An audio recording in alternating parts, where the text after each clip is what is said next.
Hi, I'm Bobby here. On to another edition of the Trilogy. Now we talk about one of the stories that never has not happened yet.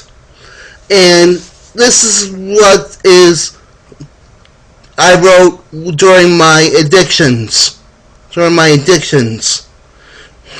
This story is called The Man, the Myth, the Legend.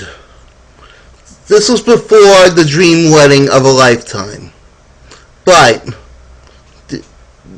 some of it is a short story, but I'm going to expand it to make it a story for the trilogy.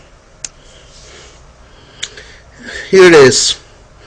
It was late September, and the day after I made the biggest comeback in television history, I just saved the most popular television series in the country, Big Brother. I received the phone call around 7 a.m. Pacific Daylight Time. I was in the middle of eating my breakfast of champions, but I thought the call was very important, so I answered it. The person on the other line was the superintendent of Tingsboro Public Schools and a close friend, Donald Champa.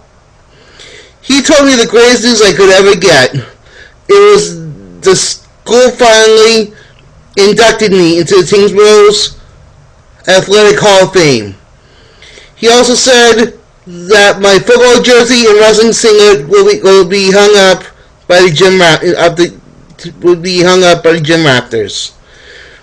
I couldn't believe what I was hearing from my old friend. I was shocked to hear the news, but it pleased me to find out that I would be honored in such a way. After I hung up the phone, I sat down and remembered all the wrestling matches I had been in. I was able to fight in any kind of match because of my awesome talent. After about an hour of remembering all the good things I've had, I received yet another phone call. It was my old wrestling coach, Jim Tansey. He wanted to know how I felt. I told him that I was healthy enough to fight again if I got the chance. As soon as I said this, Jim told me about the return of my old rival, Francis Taylor. That he was looking for a fight and he wanted to settle the score. Francis, however, is a world champion. Francis Taylor is a wrestling world champion in this story. And he is still bitter that I'm getting more popular than him. He's being an egotistic maniac. The best wrestling will ever come across the state. When I heard this, I asked if I can get any match I wanted with this punk. He told me I could create any match that I wanted, and he would make sure it would happen. I thanked him for the opportunity to fight again. I hung up the phone, and I started thinking to myself what type of match I would create. Then I went to my agents, Nancy Kerrigan, Rita Mercier, and Pastor Jim Warnock, that we create a battle like no other, where will be part MMA, part high school wrestling, part pro wrestling, part martial arts, part hardcore rules, with a 30-minute bout with each quarter 7 minutes and 30 seconds. After $5 million and me typed the rules of the match, I found that my match will be part of history in the annual homecoming Hall of Fame week. My match would be one of the main events that week on Wrestling Wednesday. I trained the fight against their own rivals. It was a magnificent feeling to adrenaline pumping in my veins, and I felt that I was a freshman again. During that time, the agents and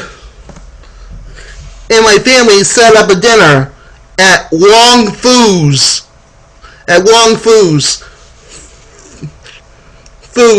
And this dinner was going to be exquisite.